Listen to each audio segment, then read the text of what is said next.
여러분 행복하십니까? 아멘이세요? 이 질문에 대해서 아마 대답이 좀 엇갈리실 수도 있을 겁니다. 지금 내가 살아가는 삶이 행복하다 이렇게 느끼시는 분들도 있으실 거고요. 내 삶이 지금 행복하지 않아 이렇게 생각하는 분들도 있으실 겁니다.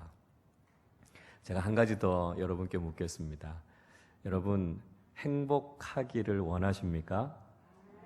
예, 아멘이시죠? 우리가 모두 다 행복하기를 원합니다. 내 삶이 불행해지기를 원하는 사람들 아무도 없습니다. 신앙인이든 그렇지 않든 간에 우리 모두는 행복해지기를 원하죠. 그래서 사람들은 저마다의 행복론을 가지고 있습니다. 행복이 무엇인가 우리가 정의를 내리고 있고요. 또 어떻게 하면 행복해질 수 있다라고 하는 행복의 길에 대해서도 우리가 주장하게 되기도 하죠. 후기 스토아 학파 철학자 중에 유명한 철학자였던 루키우스 안나이우스 세네카라고 하는 철학자가 있습니다. 네로의 가정교사로도 잘 알려져 있는 사람이죠. 이 사람이 행복론이라고 하는 아주 유명한 책을 썼습니다. 이 책에서 그는 이런 이야기를 합니다. 모두가 행복하게 살기를 원하지만 정작 무엇이 삶을 행복하게 만드는지는 알지 못한다. 그저 빛을 찾아 더듬거리며 나아갈 뿐이다. 행복한 삶을 성취하기 힘든 이유는 바로 이 때문이다. 이야기합니다. 모든 사람들이 다 행복해지기를 원해요. 그런데 문제는 어떻게 하면 행복해지는지를 잘 모른다는 것입니다. 내가 이것을 가지면 행복해질까? 내가 이런 지위에 올라가면 행복해질까? 내가 이런 것들을 누리면 행복해질까? 사람들은 정말 행복해지는 길에 대해서 잘 모르기 때문에 정작 행복을 누리면서 살아가는 사람들이 그렇게 많지 않은 것 같습니다. 여러분, 우리는 그리스도인이니까요. 성경이 행복에 대해서 무엇을 이야기하는가 하는 것을 알아야 합니다. 그러니까 성경적인 행복론이 무엇인지를 우리는 분명히 잘 정립을 해야 되는 것이죠. 우리가 이번 여름 하나님의 말씀을 통해서 성경이 이야기하는 행복이 무엇인가 말씀을 통해서 함께 생각해 보려고 합니다. 무엇이 그리스도인들이 누리는 행복인지, 우리가 누리는 행복이 세상에서 이야기하는 행복과 어떻게 다른지 하나님의 말씀을 함께 생각해 보려고 합니다. 자칫하면 무더위에 짜증이 날 수도 있는 이 시간이지만 시간마다 우리에게 들려주시는 행복에 대한 하나님의 말씀을 통해서 우리의 믿음의 삶이 복되고 아름다운 믿음의 삶이 되시기를 주님의 이름으로 축원합니다. 자, 어떤 삶이 행복한 삶일까요? 이렇게 질문하면 흔히 사람들이 이렇게 생각합니다. 내가 원하는 게 다 이루어지는 거예요. 내가 하고 싶은 거 내 마음대로 하는 것, 그게 행복한 삶 아닙니까? 흔히 이렇게 이야기하죠. 충분히 그럴 수 있을 것 같아요. 내가 마음에 소원하고 있는 일들이 이루어지는 것 얼마나 좋은 일입니까? 내가 내 마음대로 할 수 있는 것들을 다 할 수 있다는 거 굉장히 기쁜 일이죠. 자, 그런데 오늘 성경에서 우리에게 들려주시는 말씀은 좀 다른 이야기를 하고 있습니다. 12절 말씀을 우리 한 번 더 같이 읽어보겠습니다. 이스라엘아, 내 하나님 여호와께서 내게 요구하시는 것이 무엇이냐? 곧 내 하나님 여호와를 경외하여 그의 모든 도를 행하고 그를 사랑하며 마음을 다하고 뜻을 다하여 내 하나님 여호와를 섬기고. 오늘 말씀에서 하나님께서 이스라엘 백성들에게 요구하는 것이 있다, 이렇게 이야기하고 있습니다. 여러분, 우리가 무엇인가를 요구받는다라고 하는 것 굉장히 부담이 되고 무거운 이야기죠. 무엇인가 해야 될 의무가 있다, 책임이 있다라고 하는 이야기 아닙니까? 그러니까 사실 마음이 그렇게 편안한 이야기가 아닙니다. 예를 들어서 우리가 해외에 나간다고 한번 생각해 보십시오. 사랑하는 가족들과 휴가를 즐기기 위해서 우리가 그저 편하게 나간다고 생각하면 그 참 좋은 일이죠. 부담이 없어요. 책임이 없습니다. 그러나 우리가 비즈니스를 위해서 출장을 하거나 아니면 팀을 이끌고 나가야 될 상황이 됐다고 생각한다면 상황이 좀 달라지죠. 출장에서 이루고자 하는 목표를 이루어야 되니까요. 또 팀원들을 다 책임지고 이끌고 가야 되니까 이거 부담이 사실 만만치가 않습니다. 저도 지난 교회를 섬기면서 청년부를 지도했었는데요. 1년에 한 두세 차례는 선교팀을 이끌고 선교지에 나갔던 경험이 있습니다. 팀을 이끌고 나간다는 것이 사실 굉장히 부담이 되고 어려운 일입니다. 출발할 때부터 마치고 도착할 때까지 건강, 안전, 팀워크, 영성 이런 것들 하나하나 신경 쓰다 보면 굉장히 피곤하고 힘들고요. 다녀오면 그냥 녹초가 되는 경우들이 참 많습니다. 하나님께서 우리에게 요구하시는 것이 있다 이렇게 말씀하는데 우리가 무엇인가를 요구받는 신앙생활을 하는 것이 정말 우리에게 행복한 신앙생활이 될 수 있을까요? 자, 그러면 하나님께서 무엇을 요구하고 계실까요? 먼저는 하나님을 경외하라 이렇게 말씀하고 계십니다.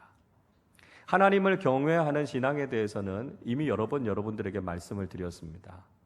아브라함이 모리아산에 자신의 아들 이삭을 번제로 드리는 그 신앙을 하나님을 경외하는 신앙이다 이렇게 하나님께서 인정해 주시지 않았습니까?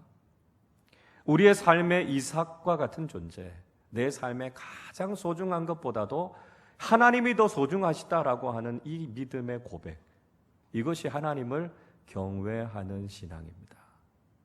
이거 쉽지 않지요. 우리 인생에 중요한 거 얼마나 많습니까? 그런데 그 모든 것보다도 하나님이 더 중요하시다, 그 고백을 우리가 해야 된다는 것이죠. 우리가 하나님을 선택하기 위해서 인생의 소중한 것들을 포기해야 한다는 것 결코 쉬운 것이 아닙니다. 두 번째는 하나님의 도를 행하라 이렇게 말씀하죠. 하나님의 도는 하나님의 말씀입니다. 하나님의 말씀을 지키고 순종하라 이렇게 말씀하고 계십니다. 하나님의 말씀은 세상의 윤리나 기준보다 훨씬 더 높죠. 그래서 그걸 지키면서 살아가는 것 쉽지 않습니다. 우리가 세상 살아가는 동안 세상의 법을 다 지키면서 살아가는 것도 쉽지 않죠. 예를 들어 보면 늦은 밤이나 이른 새벽에 우리가 곧 교통법규를 다 지키면서 운전 잘 하지 않을 때가 있습니다. 보는 사람도 없고요. 차도 별로 없으니까 조금만 위반하면 더 빨리 더 편리하게 갈 수 있습니다. 저 멀리 있는 횡단보도까지 이렇게 돌아가는 것보다 그냥 가까운 길로 무단횡단하기가 더 쉽죠. 그런 거 생각해 보면 우리 세상 살아가는 동안 세상적인 법, 규칙 이런 것들 다 지키면서 살지 못할 때가 많습니다. 그러니까 하나님의 말씀, 하나님의 명령대로 우리가 다 순종하면서 산다는 것 쉽지 않다는 것이죠. 세 번째는 하나님을 사랑하라 이렇게 말씀합니다. 아이고 사랑하는 거 이렇게 어렵습니까? 사랑한 거 좋은 거고 행복한 건데 사랑하면서 사는 거 쉽지요. 여러분 그렇습니까? 사랑하면서 살아가는 게 쉬우십니까? 어려우십니까? 이게 사랑이 좋은 것이냐라고 하는 질문과요, 사랑이 쉬운 것인가라고 하는 질문은 다른 겁니다. 지금 연애하고 있는 젊은 커플들에게 사랑하면서 사는 거 쉬우냐 어려우냐 이렇게 물어보면 그거 쉽지 않던데요? 이렇게 이야기합니다. 사랑이라는 감정을 느끼는 것 좋은 거지요. 행복한 겁니다. 그러나 누군가를 사랑하면서 산다는 건 그렇게 쉬운 일이 아닙니다. 부모님들은 자녀들을 사랑하죠. 자녀 사랑하면서 살아가는 거 쉽지 않습니다. 자녀들을 사랑하고 자녀들을 사랑으로 양육하기 위해서 눈물 흘려야 할 일들도 많고요. 마음 아픈 일들도 많습니다. 더더구나 하나님을 사랑한다는 것 쉽지 않습니다. 눈에 보이는 연인과 배우자, 부모님과 자녀들 사랑하면서 살아가는 것도 어려운데 눈에 보이지 않는 하나님을 사랑하면서 살아가는 거요, 그거 그렇게 쉽지가 않습니다. 네 번째로는 온 마음을 다해서 하나님을 섬기라 이렇게 말씀하고 있습니다. 여러분 섬기는 것이 행복합니까? 섬김을 받는 것이 행복합니까? 여러분이 음식을 막 만들어서 누군가에게 대접하시는 게 더 행복하세요? 아니면 누군가가 맛있게 만들어준 음식을 잘 드시는 게 더 행복하세요? 물론 우리 교우들 보면 음식을 잘 만들어서 이렇게 대접하는 걸 기쁨으로 생각하시는 분들이 많으세요. 저는 참 성숙한 모습이고 저는 참 칭찬받을 만한 믿음이라고 생각합니다. 대접을 받는 것보다 대접을 하는 것, 섬기는 것이 올바른 신앙인의 모습이다. 성경은 이야기하고 있지 않습니까? 그러나 솔직하게 말씀드리면 대접받는 게 더 좋고요. 섬김을 받는 게 더 좋습니다. 근데 오늘 본문에서 이 섬기다라고 하는 말은 종이 주인을 섬길 때 쓰는 단어입니다. 그러니까 우리가 이런 상황 속에서 섬긴다라고 하는 것, 우리가 흔히 생각하는 행복과는 멀어도 한참 먼 것처럼 느껴집니다. 하나님께서 이스라엘 백성들에게 지금 이런 것을 요구하고 있습니다. 그리고 믿음의 삶을 살아가고 있는 우리에게도 하나님께서 이런 삶을 요구하고 계시죠. 자, 하나님께서 우리에게 요구하는 삶을 살아가는 것, 이게 정말 행복한 신앙생활이 될 수 있을까요? 세상에 많은 사람들은 이래서 신앙생활을 하지 않습니다. 하나님을 믿는다는 것이 구속되는 것 같고요, 얽매이는 것 같아요. 내 마음대로 살 수가 없다는 생각을 참 많이 갖게 되죠. 내 시간 내 마음대로 쓸 수 없고 내 돈이라고 해서 내 마음대로 쓰지 못합니다. 그러니까 자꾸만 구속되고 얽매이는 것 같아서 난 예수 믿기 싫어. 안 믿는 사람들이 그렇게 이야기하는 경우들이 많죠. 그런데 지금 우리는 이렇게 교회에 나와서 예배드리고 있고요, 신앙생활하고 있습니다. 여러분, 우리가 이상한 사람들이라서 그렇습니까? 우리가 무슨 메조키스트 같은 사람이어서 고통당하고 학대당하는 걸 즐기면서 지금 신앙생활하고 계십니까? 우리가 행복한 삶이 무엇인지 몰라서, 아니면 우리가 어리석어서 지금 이런 신앙생활을 하고 있는 겁니까? 여러분, 이런 질문에 대해서 여러분 어떻게 대답하실 수 있으십니까? 오늘 본문에서 하나님은 아주 중요한 말씀을 우리에게 들려주고 계십니다. 13절 말씀 우리 함께 읽어보겠습니다. 내가 오늘 내 행복을 위하여 내게 명하는 여호와의 명령과 규례를 지킬 것이 아니냐. 하나님께서 왜 이렇게 많은 것을 우리에게 요구하고 계십니까? 우리에게 이런 말씀들을 주시고 왜 이 말씀에 순종하라고 말씀하십니까? 이유는 분명합니다. 우리가 행복해지기 위해서 하나님께서 이 말씀을 우리에게 들려주고 있는 것이죠. 우리가 행복한 삶을 살기 위해서 하나님께서 이 말씀대로 살아가라고 말씀하십니다. 율법의 그 수없이 많은 조항들이 있는 이유는 우리가 이 땅을 살아갈 때 행복한 믿음의 사람으로 살아가게 하시기 위해서 하나님께서 이 말씀을 주고 계시다는 거죠. 우리를 불행하게 하거나 우리를 얽어매게 하려고 이 말씀 주신 게 아니라 하나님의 백성으로서 가장 행복하게, 가장 복된 믿음의 삶을 살라고 이 말씀을 우리에게 주셨다는 것입니다. 우리는 부모님들이 하는 이야기들을 들으면 하나님의 이런 마음들을 알게 됩니다.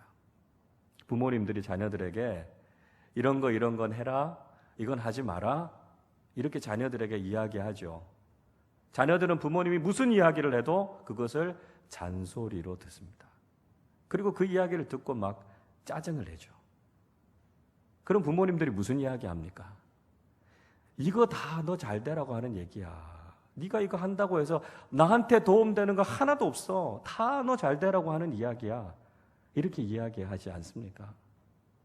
자녀들이 아무리 잔소리라고 짜증을 내고 불평을 할지라도 자식이 잘 되기 위해서 부모님들은 그 이야기를 하는 겁니다. 하나님의 마음도 똑같다는 것이죠. 하나님께서 이스라엘 백성들을 하나님의 자녀로 삼아 주셨습니다. 15절 말씀 보시면 이렇게 이야기하지요. 여호와께서 오직 내 조상들을 기뻐하시고 그들을 사랑하사 그들의 후손인 너희를 만민 중에서 택하셨음이 오늘과 같으니라. 하나님께서 그들을 기뻐하셔서 택해 주셨습니다. 그리고 그들을 하나님의 백성으로, 하나님의 자녀로 삼아 주신 거죠. 그리고 자녀된 그들에게 하나님께서 영적인 잔소리를 하시는 겁니다. 이렇게 살아라. 이 길을 걸어라 말씀하시죠. 왜요? 우리의 행복을 위해서요. 우리가 말씀을 다 지키며 산다고 해서 하나님께 특별한 유익이 있는 것이 아닙니다. 물론 우리가 하나님의 말씀을 지키며 살아가면 하나님의 마음에 기쁨이 되죠.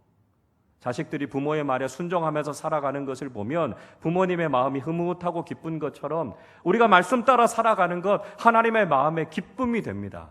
그러나 정작 유익이 되는 건 누굽니까? 우리 아닙니까? 우리? 하나님께서 그 말씀대로 살아갈 때 그 말씀의 복을 우리에게 풍성하게 주시기 위해서 그 말씀을 주셨고 순종하라고 말씀하고 계십니다. 그래서 그 말씀 따라 살아가는 것이 가장 복된 일이기 때문에 하나님께서 그 말씀대로 살아라 이렇게 우리에게 요구하고 계시는 것이죠. 육신의 부모님들이 이런저런 이야기들을 하시지만 사실 육신의 부모님들이 하시는 말씀들이 다 맞지는 않습니다. 물론 부모님들이 세상의 지혜와 또 여러 가지 해안들을 가지고 계시기 때문에 자녀들보다는 더 많은 것을 알고 계시죠. 그러나 완전하지는 않습니다. 부모님들도 틀릴 때가 있습니다. 그리고 부모님의 능력에도 한계가 있지 않습니까? 그러니까 부모님들이 자녀들을 양육하면서도 늘 안타까운 마음이 많아요. 늘 미안한 마음이 많죠. 더 해주고 싶은데 그러지 못하는 부모님들의 현실에 대해서 안타까움이 있습니다. 여러분, 그러나 영적인 아버지이신 하나님은 다르시다는 거죠. 하나님은 모든 천지 만물의 주인이 되십니다. 모든 것을 다스리시고 완전하신 하나님이 되시죠. 14절이 이렇게 말씀합니다. 하늘과 모든 하늘의 하늘과 땅과 그 위의 만물은 본래 내 하나님 여호와께 속한 것이로되 이야기합니다. 하나님은 하늘에 있는 것, 땅에 있는 것, 그리고 그 위에 있는 모든 것의 주인이십니다. 하나님은 모든 것을 소유하고 계시고 모든 것을 다스리고 계시는 분이시고 전지전능하신 하나님이십니다. 그러니까 하나님은 틀림이 없는 거죠. 그래서 하나님께서 우리에게 하시는 말씀 따라 순종하면 우리는 가장 행복한 삶, 절대로 실패하지 않는 인생을 살아가게 된다는 것이죠. 그러나 우리가 죄인인지라 하나님의 말씀대로 따라 살아가는 것이 그렇게 쉽지 않을 때가 있습니다. 하나님의 말씀이 굉장히 무겁고 버겁게 다가올 때가 많이 있습니다. 그럼에도 불구하고 말씀대로 살아가는 것이 복이다 분명히 이야기하고 계시죠. 옛날 어느 부잣집에 종들이 굉장히 많았습니다. 어느 날 이 주인이 집에 있는 하인들을 다 불러 모아놓고 곳간의 문을 활짝 열어놓고 하인들에게 이런 이야기합니다. 곳간에 있는 쌀자루들 너희들이 가지고 갈 수 있는 만큼, 지고 갈 수 있는 만큼 다 가지고 가라. 지고 가면 다 너희들 거다. 이렇게 이야기합니다. 그래서 그 집의 일꾼들이 하나씩 둘씩 그 쌀자루를 짊어지고 집으로 갑니다. 만약 여러분들이시라면 큰 쌀자루를 지고 가시겠습니까? 아니면 조그마한 쌀자루를 지고 가시겠습니까? 그거 무거우니까 작은 거 지고 가지. 아마 이렇게 이야기하실 분들 없으실 겁니다. 왜요? 여러분이 지고 가시는 그것이 여러분의 것이 되기 때문에 그렇습니다. 그것을 가지고 가면 사랑하는 가족들이 배불리 먹을 수 있으니까요. 여러분, 말씀이 그런 겁니다. 말씀은 무겁습니다. 쌀자루가 왜 무겁지 않겠습니까? 그러나 그것은 무겁지만 동시에 가벼운 것입니다. 내 어깨는 무거울지 모르지만 우리의 가족들이 그 음식을 먹으면서 행복할 것을 생각하면 우리의 마음은 한없이 가벼운 것이죠. 하나님께서 우리에게 말씀을 주십니다. 그 하나님의 말씀 따라 순종하면서 살아가는 것 결코 가볍지 않을 것입니다. 그러나 그 말씀 따라 순종하며 살아가는 것이 참으로 행복의 길이라는 것을 깨닫게 된다면 그것이 무겁지만 기쁨으로 그 말씀에 순종하게 된다는 것이죠. 우리가 행복하게 하기 위해서 하나님께서 우리에게 주신 말씀, 그 말씀에 순종하며 살아갈 때 우리는 이 땅을 행복한 그리스도인으로 살아가게 된다는 것을 기억하실 수 있기를 바랍니다. 여러분, 우리가 행복하기를 원하는 것 그 이상으로 하나님께서 우리의 인생이 행복해지기를 원하십니다. 그래서 우리에게 행복의 비결이 무엇인지를 말씀하고 있습니다. 하나님의 말씀에 순종하는 삶을 살아가는 것, 그것이 이 세상에서 가장 행복한 길임을 우리에게 말씀해 주고 계십니다. 그리고 그 길을 순종하며 걸어가는 그리스도인들이 바로 이 땅을 행복하게 살아갈 수 있음을 우리에게 깨닫게 해주시고 있죠. 세상의 많은 사람들은 우리 그리스도인들의 모습을 지켜보고 있습니다. 우리 그리스도인들이 얼마나 행복하게 살아가나 관심을 가지고 지켜보고 있죠. 우리가 예수를 믿고 살아간다고 하면서도 우리가 얼굴을 찡그리고 불평하고 원망하면서 살아간다면 세상 사람들이 예수를 믿고 싶겠습니까? 우리가 행복한 표정으로 밝고 기쁨이 넘치는 삶을 살아갈 때 그것이 바로 전도의 통로가 된다는 것을 여러분 기억하실 수 있기를 바랍니다. 여전히 힘들고 어려운 환경 속에서 우리는 살아가고 있지만 유독 그리스도인들은 기뻐하며 행복한 삶을 살아가는 것을 보고 많은 사람들이 부러워하지 않겠습니까? 우리가 믿고 있는 예수님, 그들도 믿고 싶어 하지 않겠습니까? 여러분, 행복하시기를 축복합니다. 하나님께서 당신의 자녀들인 우리가 이 땅을 살아갈 때 가장 행복한 그리스도인으로 살아가기를 원하십니다. 그리고 그 비결이 무엇인지 우리에게 말씀해 주십니다. 하나님의 말씀, 하나님의 명령에 순종하고 가장 복된 믿음의 길을 걸어서 하나님께는 영광이 되고 우리 모두의 삶이 주님 안에서 복된 믿음의 삶이 되시기를 주님의 이름으로 축원합니다. 기도하겠습니다. 하나님 아버지 감사합니다. 오늘도 저희들을 주님 앞으로 불러주시고 예배하게 하시고 가장 행복한 믿음의 삶이 무엇인지를 깨닫게 해주셔서 감사합니다. 하나님의 말씀에 순종하고 그 말씀의 길을 걸어갈 때 그 길이 가장 복되고 아름다운 길임을 다시 한번 깊이 새기게 해 주시옵소서. 그러나 때로는 우리가 하나님의 말씀에 순종하지 못하고 우리의 욕심을 따라 살았던 우리의 어리석은 모습을 용서하여 주옵소서. 하나님을 사랑하고 말씀에 순종하며 온 마음을 다해 하나님을 경외하고 섬기는 믿음의 길을 걸어서 하나님께서 인정하시고 축복하시는 행복한 믿음의 삶을 살아가는 우리 아름다운 교회 모든 교우들 되게 하여 주시옵소서. 지난 6개월 하나님의 은혜 중에 보내게 하시고 이제 새로운 하반기를 시작합니다. 첫 열매의 감사로 주님 앞에 감사하며 예배할 때 우리의 삶 속에 더 풍성한 믿음의 열매들이 맺어지는 행복한 믿음의 사람들 되게 하여 주옵소서. 감사드리며 우리 주님 예수 그리스도의 이름으로 기도하옵나이다. 아멘.